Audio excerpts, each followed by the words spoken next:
আজ দেখব আমরা রেচন অর্থাৎ লাইফ প্রসেস বা জীবন প্রক্রিয়া সমূহের শেষ টপিক।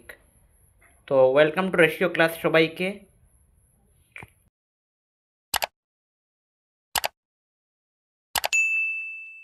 তাহলে চলো এবার দেখি রেচন কি। দেখো এখানে রেচনের সংজ্ঞা হচ্ছে যে জীবকোষ বিপাক্রিয়ায় যে অপ্রয়োজনীয় বা ক্ষতিকর বস্তু দেহের মধ্যে থাকে সেগুলি দেহের বাইরে বের হওয়ার প্রক্রিয়া, তাকে বলা হয় রেচন। আমরা সবাই জানি আমাদের মধ্যে রেচন ঘটে। তো দেখো রেচন আমাদের জন্য খুবই জরুরি। রেচনের কিছু গুরুত্বপূর্ণ দিক হলো যেমন ক্ষতিকারক পদার্থ দেহ থেকে নিঃসরণের ফলে দেহ সুস্থ থাকে, অতিরিক্ত জল দেহের বাইরে বের হয় তাহলে কী হয়, শরীরের মধ্যে জলের সাম্যতা বজায় থাকে। তাছাড়াও পরিবেশ থেকে আমরা অনেক কিছু গ্রহণ করি, তা আবার অনেক সময় পরিবেশে ফিরে আসে। উদ্ভিদের ক্ষেত্রে অনেক রেচন পদার্থ রয়েছে যেগুলি থেকে আমরা অর্থ উপার্জন করতে পারি। এভাবে রেচনের অনেক গুরুত্ব রয়েছে, সেগুলি আস্তে আস্তে আমরা জেনে নেব। তো আমরা প্রথমে দেখে নিই উদ্ভিদের রেচন ত্যাগের পদ্ধতি। তিনটা পদ্ধতি রয়েছে, একটা হচ্ছে পত্রমোচন, পাকলমোচন আর ফলমোচন। দেখো পত্রমোচন পদ্ধতিটা আমরা খুব সহজেই দেখতে পারি, যেমন চৈত্র মাসে শিমুল গাছে দেখা যায়। ওরা কি করে, সব পাতা ঝরে যায় শিমুল গাছের এবং তুলো হয়। এরকম আরও কিছু গাছ রয়েছে যেমন শিশির, আমড়া, অশ্বত্থ, এগুলি তাদের রেচন পদার্থ ত্যাগ করে পত্রমোচনের মাধ্যমে পত্রের মধ্যে রেচন পদার্থ জমা করে তারপর তা একটা নির্দিষ্ট সময়ে বা নির্দিষ্ট ঋতুতে কী করে বর্জন করে দেয়। তারপর হচ্ছে বাকলমোচন। আমরা সবাই জানি অনেক উপকারী হচ্ছে আমাদের অর্জুন গাছ। অর্জুন গাছের ছাল কিন্তু একটা রেচন পদার্থ। তাছাড়া রয়েছে পেয়ারা গাছে আমরা দেখতে পাই বাকলমোচন হয়। তাছাড়াও রয়েছে অনেক গাছ। আর সবের লাস্ট হচ্ছে ফলমোচন। দেখো লেবু, তেঁতুল, আপেল ইত্যাদিতে ফলমোচন দেখা যায়। ফলের ত্বকে বিভিন্ন জৈব অ্যাসিড জমা হয় যেমন সাইট্রিক অ্যাসিড, টার্টারিক অ্যাসিড, এবং পরে তা একটি নির্দিষ্ট সময়ে আমাদের দিয়ে দেয় বা পরিপুক্ত হয়ে যায়, আমরা তা নিয়ে নিই। এভাবে উদ্ভিদের রেচন পদ্ধতি সম্পন্ন হয়।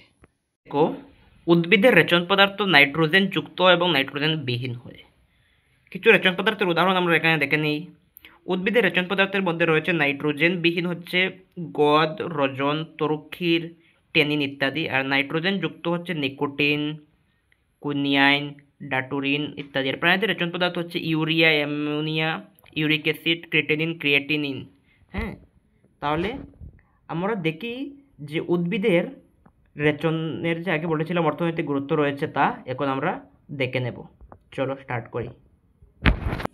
এখানে দেখো উদ্ভিদের নাইট্রোজেন যুক্ত রেচন পদার্থ যা আমাদের উপকারে আসে তা হলো, প্রথমে দেখো কুনিয়াইন উৎপন্ন হয় শিংকুনা গাছের ছাল থেকে বা ত্বক থেকে। ম্যালেরিয়ার জন্য কিন্তু খুব গুরুত্বপূর্ণ ঔষধ হচ্ছে সেই কুনিয়াইন। তারপর হচ্ছে ডাটুরিন, ধুতরা গাছের ফল বা পাতায় পাওয়া যায়, হাঁপানি রোগের জন্য খুব ভালো ঔষধ হয়। তারপর রয়েছে রেসারপিন, সর্পগন্ধ গাছের মূলে পাওয়া যায়, উচ্চ রক্তচাপের কিন্তু খুব ভালো ঔষধ। আর মরফিন আফিম গাছের কাঁচা ফলের ত্বকে পাওয়া যায়, গাঢ় নিদ্রা বা যন্ত্রণা উপশমের জন্য তৈরি হয়। এই হচ্ছে আমাদের উদ্ভিদের রেচন পদার্থ যা আমাদের বিভিন্ন উপকারে আসে এবং অনেক অর্থনৈতিক গুরুত্ব রয়েছে। দেখো নাইট্রোজেন বিহীন উদ্ভিদের রেচন পদার্থ যা আমাদের অর্থনৈতিকভাবে সাহায্য করে, যেমন গদ, হ্যাঁ, বা গাম। তা হচ্ছে পাওয়া যায় বাবলা, আমড়া, আম, জিওল ইত্যাদি থেকে এবং বাদাই বা কাষ্ঠশিল্পে ব্যবহৃত হয়। আমরা জানি ছাপার কালি ও কাগজ প্রস্তুতিতেও ব্যবহৃত হয়। তাছাড়া কসমেটিক্সের জন্য, লজেন্সের জন্য ব্যবহৃত হয়। রজন পাওয়া যায় পাইন গাছের কাণ্ড বা প্রশাখা থেকে। তার রং ও বার্নিশের কাজেও সাবান প্রসাধনের শিল্পে ব্যবহৃত হয়। তাছাড়া রয়েছে তরুক্ষীর, রাবার, বট, কাবেরী ইত্যাদি থেকে পাওয়া যায়। আর রাবারের তরুক্ষীর থেকে ম্যাজিক রাবার, পেঁপে গাছের তরুক্ষীর থেকে বর্তমানে পেপাইন নামক এক ধরনের ঔষধ রয়েছে তা ব্যবহার করা হয় বা তৈরি করা হয়। এই দেখো এখানে খুব সুন্দরভাবে তরক্ষীর এবং গদের ছবি দিয়েছে। তা তোমরা একটা স্ক্রিনশট নিয়ে নেবে, এখান থেকে খুব সুন্দরভাবে পরীক্ষায় লিখতে পারবে। সর্পগন্ধা গাছের মূল, যা রেসারপিন পাওয়া যায়। এই রেসারপিন কিন্তু খুবই গুরুত্বপূর্ণ একটা ঔষধ রূপে ব্যবহার হয় আমাদের। তাই একটু আগে বলেছিলাম আমি, যেটা উচ্চ রক্তচাপের ঔষধ রূপে ব্যবহার করা হয়। হ্যাঁ, সেটা সর্পগন্ধা গাছের মূল থেকে পাওয়া যায়। দেখে নাও। এবার দেখো প্রাণীদের রেচন। প্রথম নম্বরটা হচ্ছে এমিবার রেচন। তারা সংকুচিত গহ্বর দিয়ে রেচন পদার্থ ত্যাগ করে। তারপর হচ্ছে আরশোলা। আরশোলা কী করে? মেলপিজেন নালিকার মাধ্যমে রেচন পদার্থ ত্যাগ করে। তারপর হচ্ছে যে কেঁচো। কেঁচো কী করে তাদের রেচন পদার্থ ত্যাগ করে? নেফ্রোস্টাম দিয়ে। আর তারপর রয়েছে সবচেয়ে লাস্ট হচ্ছে প্লেনেরিয়া। প্লেনেরিয়া রেচন পদার্থ সম্পন্ন হয় সিলিয়া কোষের মাধ্যমে। হ্যাঁ, তাছাড়া রয়েছে আরও অনেক, আমি দেখাচ্ছি একে একে।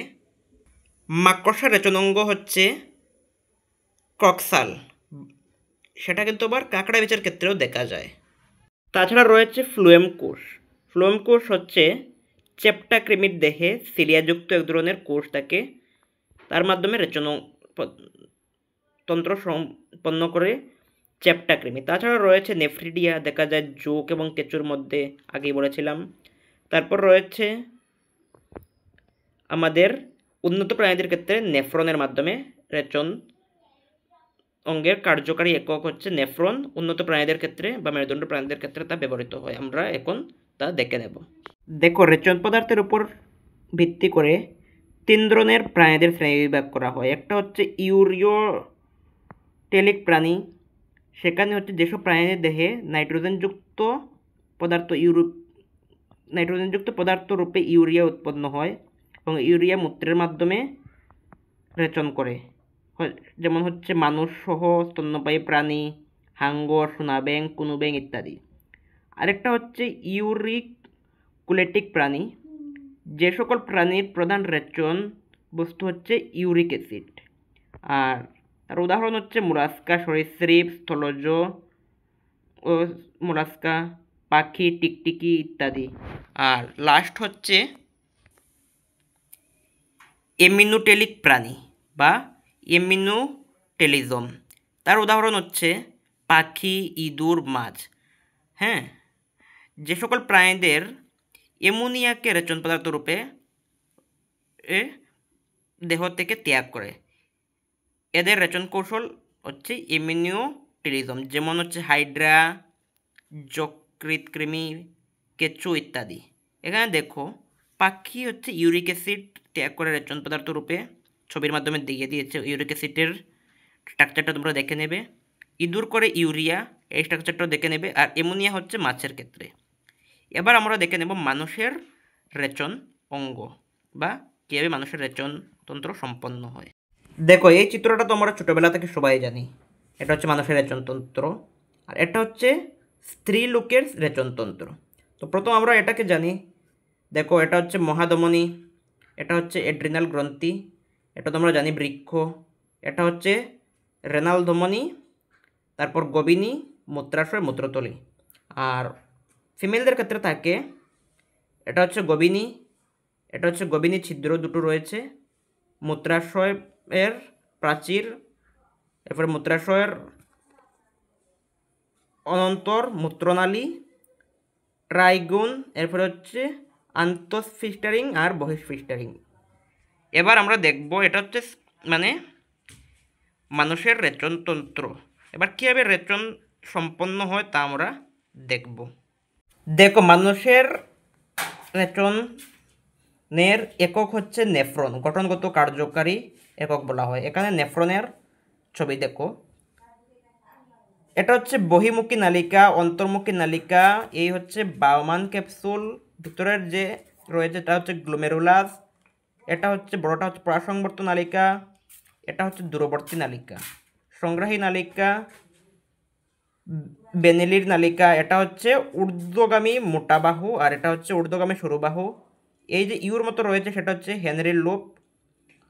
আর এখানে যে মেকানিজমটা হয় সেটা হচ্ছে counter current mechanism. Counter current mechanism হচ্ছে একটা এদিকে আসছে, একটা এদিকে যাচ্ছে। হ্যাঁ, সেটা হচ্ছে কাউন্টার কারেন্ট মেকানিজম। তাহলে দেখো এখানে জল এদিকে আসছে এবং এদিকে যাচ্ছে, তাহলে এখানে যে মেকানিজমটা দেখা যায় তা হচ্ছে কাউন্টার কারেন্ট মেকানিজম। এখানে আলাদা করে দেখো হেনরি লুপের চিত্র দেখিয়েছে। এই হচ্ছে পরাসংবর্ত নালিকা, দূরবর্তী নালিকা। এখানে যেরকম দেখিয়েছিলাম এটা একটু আলাদাভাবে দেখিয়েছে ক্লিয়ারভাবে। নিম্নগামী আর এটা হচ্ছে ঊর্ধ্বগামী। এই যে এভাবে নিম্নগামী মোটা বাহুতে আসছে, হেনরি লুপ হয়ে এসে আবার উপরে উঠছে, এখানে কাউন্টার কারেন্ট মেকানিজম সম্পন্ন হয়। তারপর দেখো এখানে দেখাচ্ছে মেলপিজিয়ান কারাপসাল। এই যে অন্তর্মুখী ধমনিকা, বহির্মুখী ধমনিকা, ভিতরেরটা হচ্ছে গ্লোমেরুলাস। হ্যাঁ, এটা হচ্ছে গ্লোমেরুলাস। তারপর হচ্ছে পরিস্রাবণ ঝিল্লি, প্যারাইটাল স্তর আর ভিসেরাল স্তর। হ্যাঁ, এই হচ্ছে আমাদের মানে রেচন বা মূত্র তৈরির প্রক্রিয়া। এবার বিভিন্ন কাজ জেনে নিই। এখানে দেখো খুব সুন্দর করে নেফ্রনের কাজ দিয়েছে। কি কি কাজ আছে তোমরা এখান থেকে খুব সুন্দর করে পরীক্ষায় লিখতে পারবে। তোমরা একটা স্ক্রিনশট এখান থেকে নিয়ে নাও। হ্যাঁ, আর নেফ্রনের চিত্রটা কিন্তু খুবই গুরুত্বপূর্ণ। তোমরা ভালো করে চিত্রটা দেখবে এবং প্রত্যেকটা পয়েন্ট যাতে সুন্দর করে পরীক্ষা লিখে আসতে পারো তা চেষ্টা করবে। আমি এই ক্লাসের লাস্টে একটা হোমওয়ার্ক দিয়ে দেবো তোমাদেরকে, আমাকে কমেন্টে জানাবে। দেখো আমাদের যে বৃক্ষ রয়েছে, বৃক্ষের ভিতর কী কী রয়েছে দেখো। এই হচ্ছে নেফ্রন। হ্যাঁ, এটা হচ্ছে কর্টেক্স, বৃক্ষ ক্যাপসুল, এই যে ঘাসের মতো রয়েছে সেগুলি হচ্ছে মেডুলা। তারপর এটা হচ্ছে বৃক্ষ পিরামিড, মানে মিডিলের যে জায়গাটা। তারপর হচ্ছে রেনাল কলাম, আর এই হচ্ছে গবিনী। হ্যাঁ, এই বৃক্ষ শিরা, বৃক্ষ ধমনী, এই হচ্ছে আমাদের বৃক্ষের লম্বচ্ছেদের একটি চিত্র। এবার দেখব আমাদের মানুষের অতিরিক্ত রেচন অঙ্গ কী কী রয়েছে। চলো দেখা যাক। দেখো মানুষের অতিরিক্ত রেচন অঙ্গ হচ্ছে প্রথমেই হচ্ছে যকৃৎ, তারপর ফুসফুস, তারপর হচ্ছে চামড়া। তো কেন এদেরকে রেচন অঙ্গ বলা হয় দেখো, যকৃতের মধ্যে হিমোগ্লোবিন বিশিষ্ট বিলিরুবিন, বিলিবার্ডিন রেচন পদার্থ সৃষ্টি হয়। হ্যাঁ, আর ফুসফুসের মধ্যে গ্লুকোজ দহনের ফলে কার্বন ডাইঅক্সাইড এবং জলীয় বাষ্প দেহের বাইরে চলে আসে, তা হচ্ছে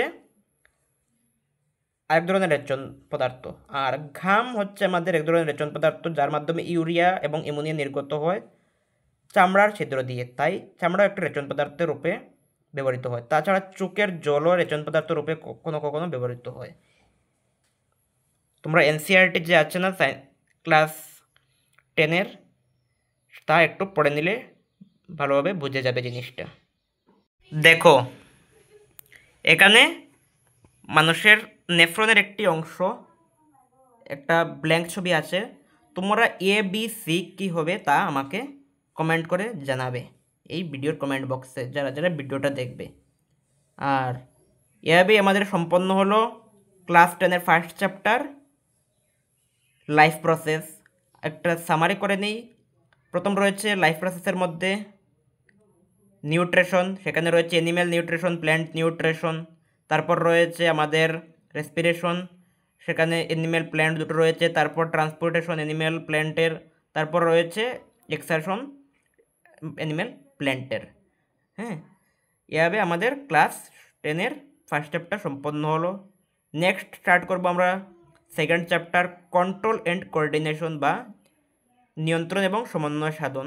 তা দেখার জন্য চোখ রাখো আমাদের রেশিও ক্লাসে। ততক্ষণে সবাইকে টাটা, ভালো থাকবে সবাই, সুস্থ থাকবে এবং মন দিয়ে পড়াশোনা করবে। ধন্যবাদ।